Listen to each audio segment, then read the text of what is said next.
very much for having us. I'm Clara, I'm a planning consultant from Bridge & Partners. This is Matt, he is the architect of the scheme, and this is Bob from Prime PLC, who are proposing this development. If we could skip to the next slide. So this is essentially what we're going to do, run through of today. So a little bit of information about who Prime are, which Bob is going to explain.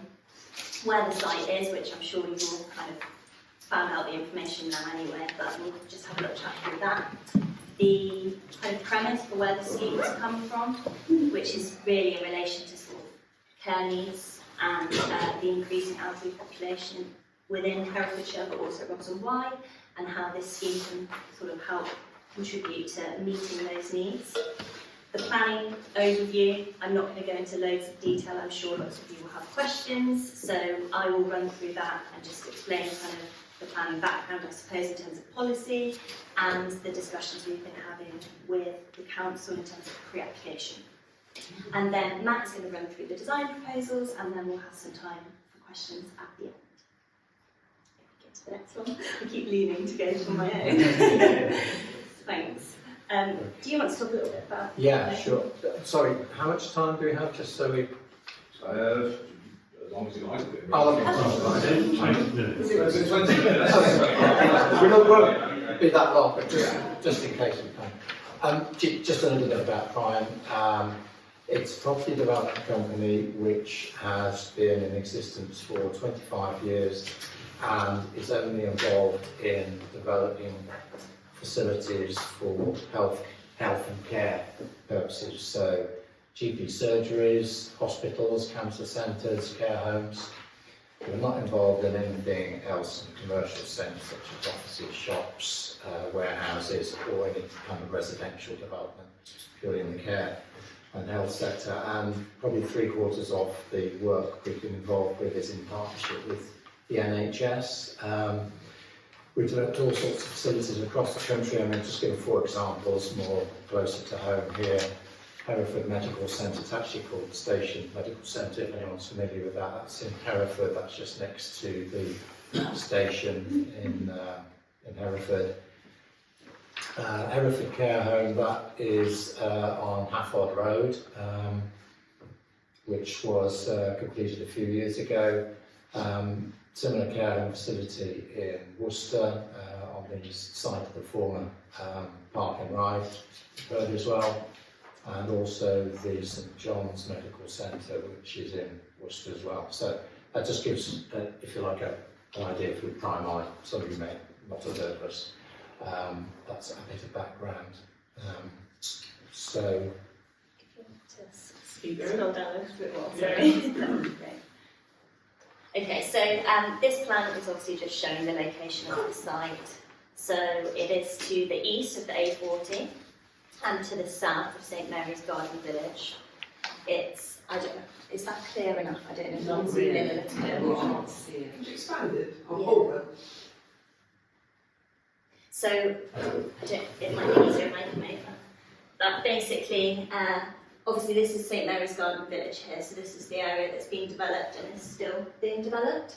Obviously you've got the open space that runs down here, with the ponds and the viewing platform, and we are just in the corner adjacent to the A40 here, so right against that main road. Does that make sense? Yeah.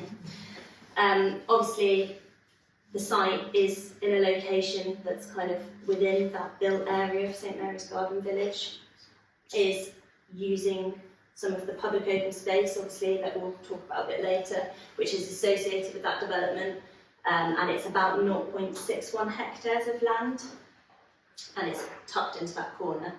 It won't go as far as the Rudhall Brook, which runs across here.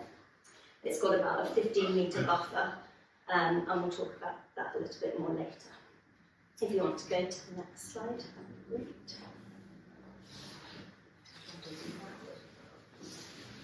great. Sorry, could we just have questions on the site? Is that okay? Yeah, that's fine. Yeah. Can we just go back to the site? I just want to get some clarifications. So, was there any existing planning permission on on the actual location meeting for housing boards at all? No. So it was an open space? It's open space, correct, Okay. yeah. So all of this land around here was associated with that planning permission, Yeah. all the various planning permissions that have been on that area, but no built development. How high above Bradford Brook will it be? Don't have those figures Okay, to hand I'm just currently, thinking but of flooding. That was, I'm happy to talk about flooding a little bit later. okay. Or we can do it now, but maybe if we could do No, it at the end of no, the questions, is sorry. that okay? Yeah. Yeah? I just wanted to try and find something. Yeah, that's fine. And if there's like specific details you want to know that I can't answer today, then obviously Yeah, that's we fine. can come back to you. So as I was saying earlier, we have kind of come about this proposal because it's being put forward, I suppose, to meet a need. And that need is something that's been identified in a professional report. So Carterwood have essentially reviewed what the need is in the area, and that's based on a lot of different information, census data and various different pieces of information that have been used to say support the local plan, the core strategy, which all those documents essentially identify that there is an increase in elderly population within Herefordshire, but also Ross-on-Wye, and obviously their needs need to be met in some way. And it's not just a case of it being, I suppose, an increasing elderly population, but obviously there's those specific needs which we're proposing that this care home would help to address, so things like dementia, increasing mobility issues, that sort of thing. So at the moment, our assessment is basically identifying that currently there's a need for 118 standard care home beds in Ross-on-Wye. And that's including 56 dementia care beds. That shortfall is expected to increase to 232 beds by 2037, and that's within Ross-on-Wye itself. And then when you look more widely in terms of Herefordshire, it's estimated that the current shortfall is 233 beds, and that's expected to dramatically increase to 800 beds by 2037. So this is sort of what our assessment has identified. Obviously there's other data that the council has as well in terms of what they consider the needs to be. But this is sort of the premise for where this scheme is coming from, I suppose. And I don't know if there's anything else you want to add on that, Bob, but... No, as I say, I think Herefordshire Council's core strategy reflects that assessment as well. I think it's very much in line with that. And yeah, I think it's about the shortfall of the number of beds in the locality at the moment, also the quality of the existing stock of care homes as well. I think as we're moving on, and the need for care homes and care home beds is going to increase, the quality, so ensuite bedrooms are the norm requirement now, which not all care homes necessarily have within Ross-on-Wye and wider Herefordshire area. I certainly agree with that. So it's just the other site, but it's a site down Bolton Road somewhere that did have planning permission to create a care home, but I'm sure that's time expired because it's one of the first drawings there. Did you look at other sites, or was it just this site? Yeah, we have looked at other sites, and this one was the only one kind of deemed suitable. We're not a care operator, but we are in discussions with care operators who would be interested in this site should it come forward with planning consent. And this is certainly from talking to them, kind of the location that they feel is the most suitable location, if you like. But as those numbers kind of say, by 2037, there's probably going to be a need for 3 new care homes to keep up with the need. So it's Just kind of interest on that topic. What is it about this site that makes it more suitable than any other site you might have? The fact that it's on the A40, it's close to obviously the centre of town, because obviously it needs to be accessible both for residents, relatives, but also for staff, members of staff as well. So that's kind of the background to it. Chris, What's the source of the needs assessment?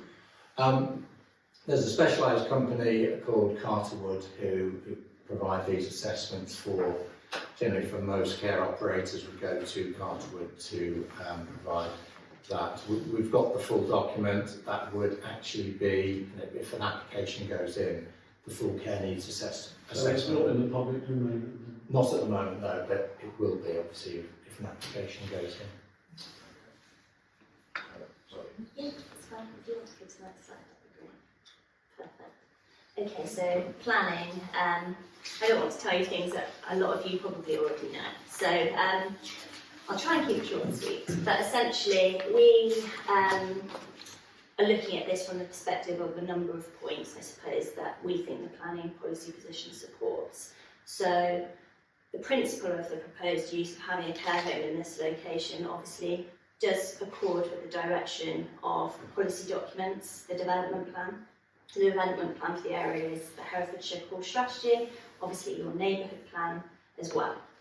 And within the neighbourhood plan, you can see there's an extract here which shows that the site, which is in the purple box where it says 3 crosses, I believe, thank you, is within the settlement boundary, where that generally means that the principle of development can be supported, provided that the proposal accords with other relevant policies covering other technical matters, so things like drainage, transport, ecology, open space and landscape, those types of things. And all of those matters we will have to address in full as part of our planning application. So there will be supporting technical documents that will explain how the scheme accords with those policies. And if there's any areas where we're conflicting, we will have to have reasonable justification for that, or mitigation measures in place for things like transport, etc. The core strategy obviously identifies that Ross-on-Wye is a sustainable location for growth. It also, as we said earlier, does identify that there is quite a strong need for this type of development within Herefordshire. And all of these things together kind of provide that basis of why we think this proposal should be supported from an in-principle perspective. We have also been having some pre-application discussions with the council, and that has been obviously on the basis of planning policies and technical matters. We have essentially, I think, had some quite positive conversations with them. They agree that there is a need for this care home within the area, and they agree that obviously the policy position is supportive of the proposals. They have asked us though to look further at things like landscaping and planting, which is something we've done, and we'll talk about that a little bit later, just in terms of making sure that like the eastern boundary of the scheme has a suitable transition with the public open space that's associated with St Mary's Garden Village, and ensuring that, you know, the view when you're looking at the site towards the east, towards the A40, to ensure that that is sort of softened and in keeping, I suppose, as much as possible with the existing landscape, tree planting, that sort of thing, and we've got some imagery of that later. But in summary, generally, the scheme has got support from officers in terms of the principle of the development. Obviously, there are other technical matters that we need to address, and we're working on those, and we will need to obviously have suitable information to support the planning application on those matters to make sure that it can be supported. And that's sort of planning in a nutshell, very brief. If we could go to the next slide. Okay, shall I hand over to you, Matt, again? Yeah, happy to go.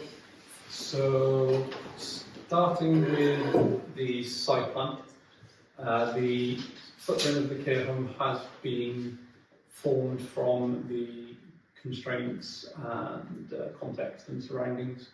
Come on to one of the constraints you mentioned earlier. There is a flood zone adjacent to this site, lying on the south, which is adjacent to the brook. You can see them just on the plan at the bottom there, highlighted by the pink line and the light blue line adjacent to the trees at the bottom. So the blue line is flood zone 3 and the pink line is flood zone 2.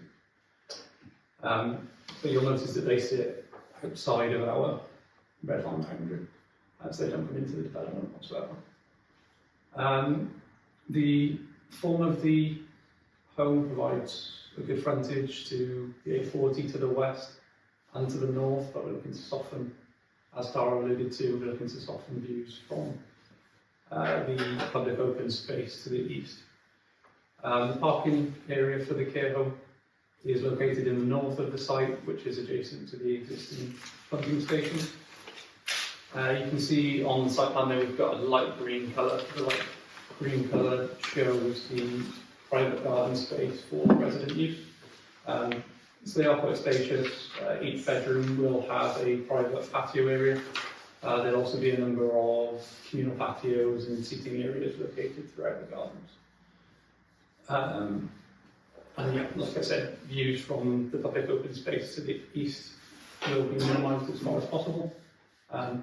But just to keep you waiting on that one, I'll come back to that one a little bit later.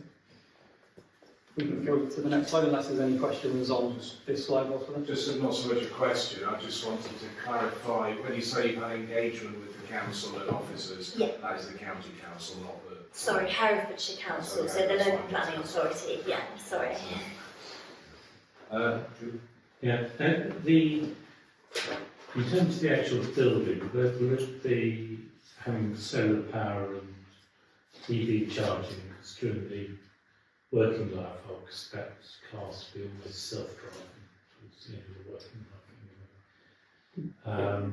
Yeah, I can touch on sustainability a little bit if you like. So we've made allowance for air source heat pumps, so we're anticipating a full electric scheme. We've also made a allowance for a large number of PV panels to be located on the roof. All of that will fall in line with part of the revised Part L. The home itself will be designed to higher standards than building regulations in terms of U values. And like you say, there will be provision in line with regulations for EV charging. The other question I've got is that will this target, I don't know, will the number of bedrooms you've got, will that go towards a housing target? Because we've got to have 1,800 new homes in Ross. I know you're not going to provide care homes are classed as a C2 use class as opposed to a C3 residential use class. Whether the council count that towards their housing needs, I'm not sure, but I would suspect that most councils don't because it's classed as C2. Okay. But it's something I can check and come back to you Well, on. you don't need to come back. I was just wondering if it helps at all on the case for that. I'm sure Herefordshire Council will be immensely pleased if it does. From experience, I don't think it was the care in Hereford, but elsewhere where we've had planning consent for a care home, the council did take that into account in terms of their housing numbers. I can't remember the proportion. I think it was like sort of 2 rooms per unit, if you like. Yeah. So, but that is entirely down to, I guess, Herefordshire Council to decide. Yeah. Yeah. Okay. Were you aware of the Evenstone Zero Bills house that they completed, I think, last year? Are you not sorry? Okay. Yes, yes. Yeah. So is there a possibility that this building will be built to those kind of standards? You mentioned obviously the air source or ground source and the photovoltaic cells, but we can't get to that level for a building of this size compared to it. But as Matt was saying, I think in terms of the technology, the sustainability that we're looking at, it goes beyond the standard requirements of building regulations. And as an organisation, part of our company policy is to enhance the sustainability and biodiversity further than actual requirements are at the moment. what sort of size is a problem? Because there's too much movement in between all the various areas. I think it's just the size of the facility, I would say. Yeah, because it's a larger facility. To say it's zero bills is. I mean, I'm not familiar with the zero bills scenario, but I'm assuming it was a house that was extremely efficient and therefore didn't need as much heating, etc. I don't know how it's working out, but I know that they launched it and it was sold very quickly, wasn't it? Yeah. Because of the size of the facility, much larger rooms to heat, etc., to get to zero bills would be extremely onerous. But that's not to say that sustainability isn't at the forefront of this design. We've used a fabric-first approach, and like I say, we will be using sustainable methods to power the building. There's a quick one. We signed up to, or trying to promote, dark skies. So we're certainly would like you to look at any outside lighting. Yeah. If you do have it, to make sure it's down lighting and LED. That is something we are looking at. So we have got a lighting consultant who's preparing a strategy, and that is going to be heavily informed by the ecology work that's being carried out, because obviously with the river corridor and the potential for bats and things like that, we have to make sure that the lighting is low level anyway. So that is something that will be fully considered and will form part of the application. Sorry, just whilst we've got this slide on there, I should mention that the dark green area on the right-hand side is the landscape buffer that we've allowed for. Yes. Tara alluded to that earlier, so there will, whilst it's not shown on this plan, there will be planting in that area which will soften the views from the east. And it's also worth noting that we're rerouting the path that currently goes through the site back up to the north, to the east of the Cairn Mountains. Next slide, please. So moving on to the building, you'll notice I've put some precedent images of the surrounding properties. Apologies if I've picked anyone's house. Apologies if I've picked anybody's houses that are in. But as you can see, the care home has been designed to correspond with the surrounding properties. The form of the care home is similar in terms of height, proportions and materiality to the residential dwellings that sit to the north of the site. You can see from the pictures below, the materiality is very similar, so we're using a combination of red brick, off-white render, grey roof tiles and blue brick detailing. And as part of the pre-application process, it was suggested that a stronger frontage to the north could be beneficial, so we've pushed the building slightly further north, or that wing of the building slightly further north, and we've increased the height in that area to 2.5 stories. That half story is used purely for back of house areas, so there's no additional habitable windows in that top story. And you'll notice we've used valance windows to not push the mass of that area too far. Next slide. So this is a view from the south, just outside the south garden. You can see on this side of the building we're trying to limit the mass, so on the ends of the east and west wings we're using hip roofs. That does correlate with the, as you can see in the bottom left, there are houses in the area that also have hip roofs. It does correlate with the surrounding master plan. To keep the residential feel, and that's a key thing for care homes, people want to live in buildings that feel residential, so to keep the residential feel, we've used white windows, grey fascia boards, black grey water goods, which all correspond with the surrounding residential properties.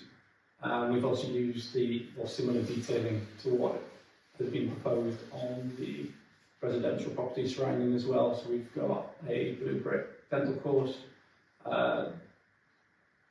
window heads and canvas sills which complement the surroundings. We move on to the next slide. So we finally get there. This is a sort of indicative elevation from the east, and this is showing how that view from the east can be broken by that landscape buffer. So like I said earlier, trees, hedges, etc. will be planted within that landscape buffer. I believe we have actually increased the size of that buffer since this drawing has been produced, so we expect there to be a few more trees in there. But even so, you can see how the main views of the building are broken up by that tree line, and as you step further back into the public open space, the views will become even more limited. I think that's it for me. Everything. Yes, so if there's any questions. Just add one thing in terms of, obviously this is the first meeting we've had. We've obviously been consulting with Herefordshire Council planners as well, but we're also going to be holding a public event on the 23rd of January at the Lurupes Centre, and that will be, there'll be a leaflet drop about that, and it'll be advertised as well in the press. And there'll also be an online link to the information as well. The Larraboo's centre, yeah. But that will be coming out in the next couple of days. Have you got a time for that? Oh, I see. I think 1:30 till 7:30. Okay, right, Lee. Right. First of all, have you took into account for the wildlife? Yes, so obviously when we submit the application, there are certain things that we need to do to make sure it accords with planning policies and legislation. So one of those things is an ecological impact assessment, and then we also have to do surveys depending on what's found in that assessment. So that work's been ongoing. That surveys have been undertaken. That's been flagged as something that needs to be done. So that's been carried out, but I don't think we have the results of that yet. Because there is otters down there as well. Yeah, and that will have to all be covered within that ecological Yeah. impact assessment. So anything that, And otters need more buffer zone. yes, so we have basically set a zone or a buffer zone of 15 metres from the centre of that river. Well, DEFRA states anything up to 25 metres. Okay. I'm not personally aware of that, obviously I'm not the ecology expert, Yeah. that's something we can have a look at, but our ecologist has advised that that's sort of the appropriate buffer for what's needed, and that is the buffer that we've shown as part of the pre-application discussions, and I don't think that that's something that's come up in terms of needing to make that buffer even bigger, but that's something we can check. So the Herefordshire's ecologist obviously will play a big part in this, and I think the discussion so far, I think that it was that she sort of said there needs to be a 15 metres, so that's kind of why we based it on that, I suppose. But you know, I think we certainly need to make sure that we are. Because have you looked at the site up by the garage, which is already commercial? Just on the roundabout. Yeah. Yeah, there are.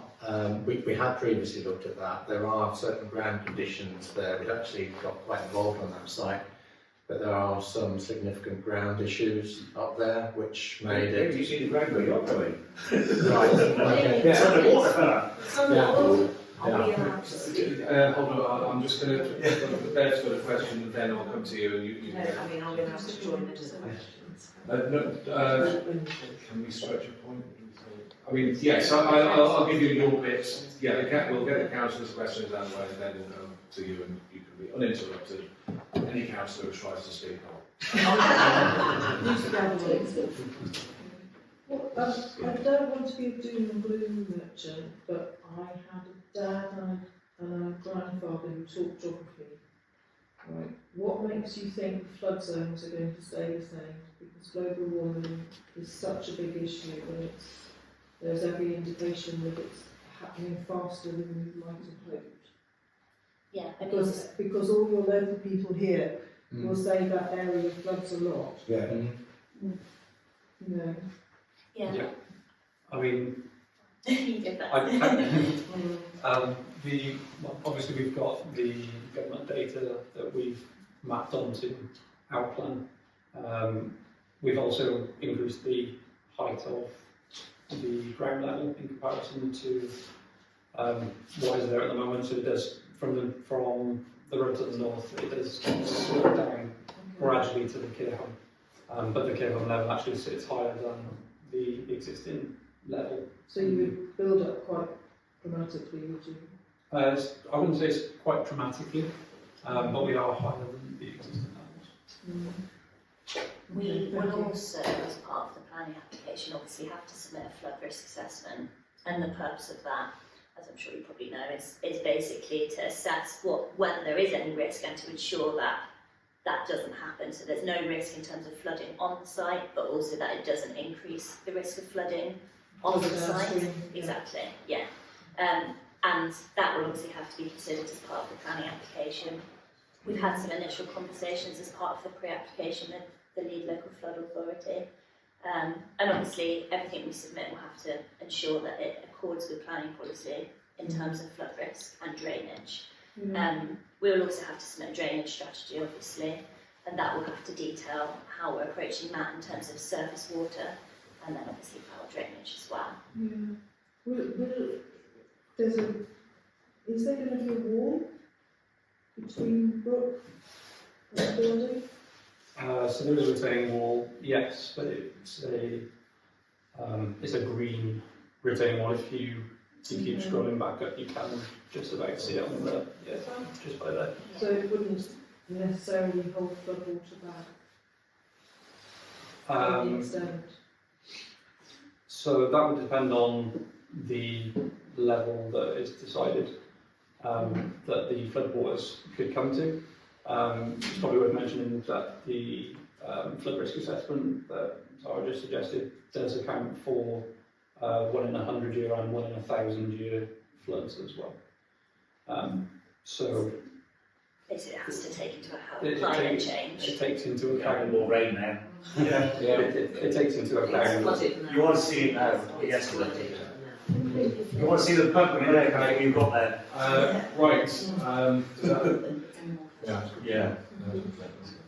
Okay, I'm going to go to public participation then. I'm quite happy to extend this, and normally you've got 15 minutes. I can extend that, and I'm happy to do so if you've got more to say than we'll fit in 15 minutes. Could we ask a few questions of them first, and then we've got a little prepared? Absolutely, yeah, that's fine. Yes. Could you tell me how many car parking spaces you want, please?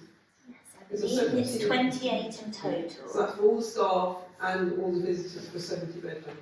That's correct. It's actually what's being proposed So we'll is be that. back on our roads then, eh? Hang on, if we let the... So the 28 spaces is actually in excess of what the planning policy requires us to provide, and that's something that the council have supported. So we've actually provided more spaces than the policy actually requires. But I appreciate that you obviously have concerns. I don't think they realise how that's not restricted parking enough. is on that side. Even the residents struggle to park in their homes. Well, we now understand about planning, it's 1.5 car parking spaces, but everyone's got 2 cars, please, so thank you for that. Could you scroll back to the planning overview? Just on that, sorry to interrupt, but there'll be a travel plan as well, obviously, which the operator of the care home will have to abide by, and that would be to make sure that there's provision of spaces for cycling and public transport arrangements and that sort of thing. So to encourage. I think that's all very in theory. Yeah, but it doesn't work in practice. Yes, yeah. Trust me, you come and live there. Could you scroll back to the planning overview map, please? No. Yes. The site at the top is our village. And although you said that you had looked at this piece of land at the top, we have a lot of knowledge of that part because McDonald's applied for planning permission. Yeah. And if McDonald's could apply for planning permission, and we spent 2 years fighting about it, then I cannot understand why this is not a far superior area to, it's a larger area, it's basically scrubland at the moment, and I would really like to understand, it is obviously a more expensive area for you to buy, but that is the perfect area. It's near the A40, it's near the town, it has all the requirements that you said. So I would say to the people here that that would be a better space. That is my view. Do you want to, just to say we have had some involvement with that site, and discussions with a number of care operators and other people have before, and for some reason care operators don't like that location, so there's been no kind of take-up, if you like, from... Maybe you could take that. Right, to the next spaces. Could I just say that when you said that there is a definite need for more care homes in Ross, privately we've investigated this with good authority, and every care home in Ross has vacancies with the exception of West Bank. Every single home in Ross has at the moment, as we speak, vacancies. I don't know how you can say that there's need for another 70-bed home in Ross when that's the current situation. Plus the attendant staff, because they're all struggling for staff, Sure, yeah. and the GPs to attend, Yeah. which is a very basic requirement. So, yeah. I agree, staffing is an issue for care operators. Again, sort of the few that we have been discussing with feel that there is a requirement for at least one more care home at the moment, and because they would need to do the assessment in terms of staffing, they believe that there would be staffing for that home, but Is it until a happens, private home? Would it be only pay, or would it offer places for?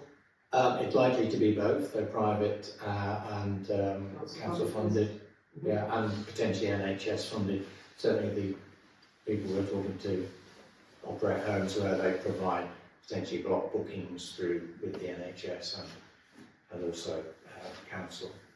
Have you got anything? William? Okay, so I'll just do my little prepared thing, which will be timed so you won't overrun. So if you need longer, then don't feel you have to rush. No, we thought there might be more people, but as usual, everyone's worried about it, but not many people turn up. So first I need to introduce myself. My name is Julie Batty, and I live at 43 Swallow Road within St Mary's Garden Village. And thank you for the chance to speak to you on behalf of many residents and voice their very great concerns about losing the last piece of natural wildlife habitat left on our estate for building purposes, as in the planning coastal agenda here tonight. I'm sure it's a lovely place. I'm sure there will be some need in the future, but this site is absolutely wrong for it. It is our last piece of natural wildlife habitat. I'm a member of the St Mary's Garden Village Action Group, which spent 2 years successfully opposing McDonald's planning application for a drive-through within the estate. The site for this, a piece of scrubland which we have actually discussed, is consequently still available for commercial use for such development as the proposal tonight. The action group has started to protect the Garden Village ethos, which we feel is again threatened. We have now reformed and have the skills and resources to continue to protect our Garden Village. At present, we have 2 points to make. This strip of wet meadowland was described in the planning approval for our estate back in 2014. The original planning was P140684. Documentation then describes this area, and I quote, "The low-lying damp meadows along Bartle Brook are considered to be the most important landscape and biodiversity feature, and there should be protected from development." Point 2, the approval of reserved matters P180155 identifies this land as meadowland on the drawings attached to the approval notice, which states that the development must be built strictly in accordance with the said plan. The whole site is 23 hectares. The original planning for 290 houses was 8.3 hectares.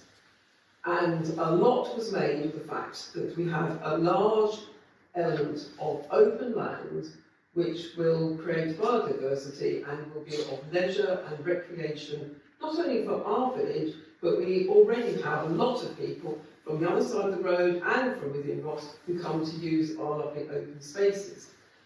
Over the last few years, planning permission has been granted for infill all the way down the side, right down to Bartle Brook, which leaves only our formal garden, which is a little place, and the play area. We then have a small area around the 2 ponds.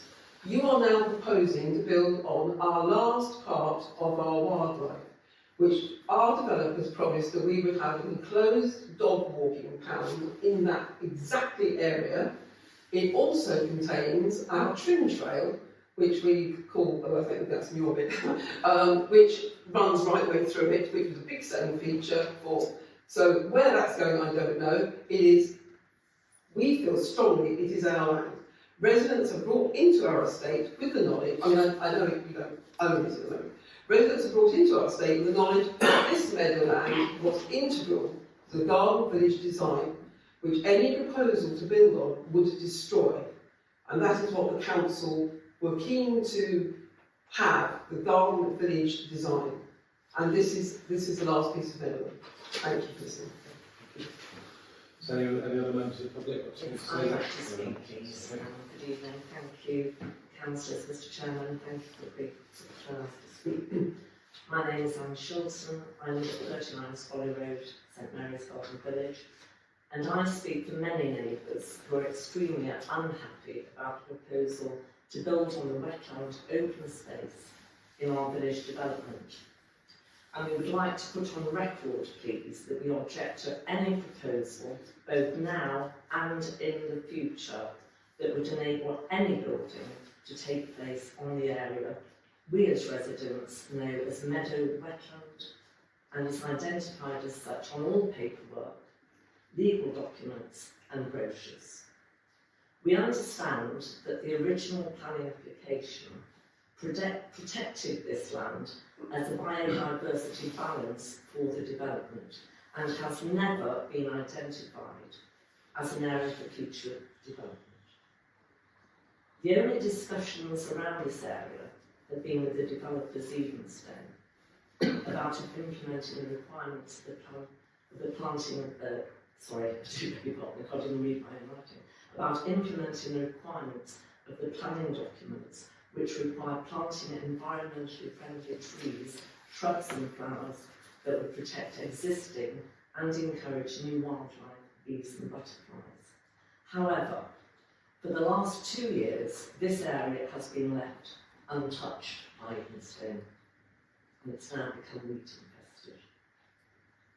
As potential residents of St Mary's Garden Village, we were all shown prior to purchase how this area would look and how what is known officially as the Trim Trail and locally as Yellow Brick Road would run adjacent to Rutherford Brook and provide the perfect spots to pause and relax while taking in our surroundings, with the planting in the meadow wetland area playing host to an array of wildlife to enjoy.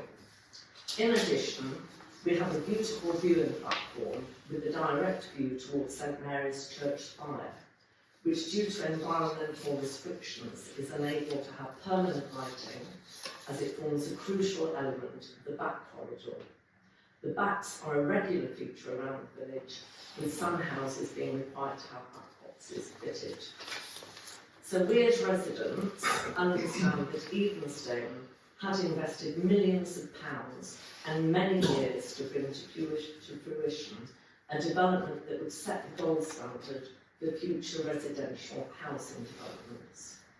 Any change of use of this meadow wetland area would be totally contrary to the ethos of the Garden Village development and would also directly oppose the specific conditions that were put in place when Evenstone's original planning application was approved. Thank you. Thank you very much. Can I just make one small comment regarding the environmental? On the original planning study, there's about 30 pages of environmental study, and yes, there are business drawbacks. There's 2 otter holes. We don't have any newts. But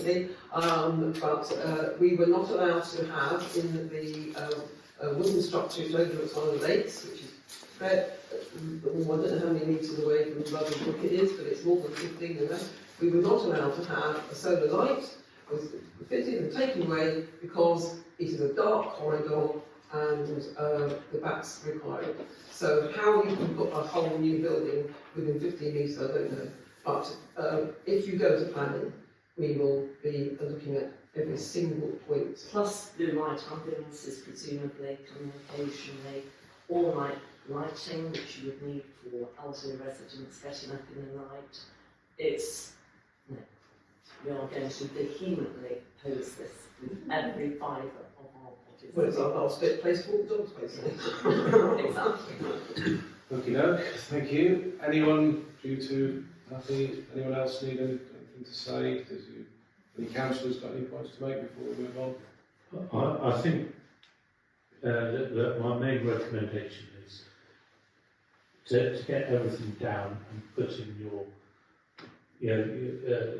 right into against any crime commission, etc. Well, we will do. Yes, we can't do that till planning. No, I realise that. We are well versed, having brought that on. What to do. And we today are not making any considerations. We're not allowed to. Also, we're not a decision-based authority. We're only consultancy. We understand. Probably. But we also want. I certainly appreciate Brian coming in today and putting their plans forward, because I'm sure it's part of their consultation, and I really do welcome that. And I'd sorry, just say that, as say, on the 23rd, we might have more time, certainly to. We're opposing a change of use. Yes, Yeah. any building, if you were a school, we would oppose using our last piece of plan. So we appreciate the chance to speak, so you can understand the huge number. There's 450 people on this site now. Councillors, units. Units, not people. Units, oh yes, units, that's true, yes. And it is a very, very popular area all around. And it's just our last bit. We can't lose it. And we thought it was protected. It's another 1,800 houses to go further east. Well, we think there's That's possibly a conversation for another day. But it is, yes. Yeah. I know. Have you looked at the site on Alton Street, Alton Road, or? I think, sorry, forgive me, that's not the site on the industrial estate, is it? Because there was a planning consent on that a number of years ago. Yeah. Is that where we're talking I about? think so, yeah, I think that would be the same one. Yeah, I think again that was kind of felt by care operators to be an unsuitable location. So I think it did get a planning consent, didn't it? It's quite a while ago now. But the other one is Chase Hotel is being disused. It's Yeah. as well. Maybe it was. Anyway, it's for you guys to decide. Sure. Okay, right, thank you folks. I'm going to wrap that up unless anyone's got anything pressing they wish to say. No. Okay. You're all welcome to stay and watch us navigate the rest of the agenda.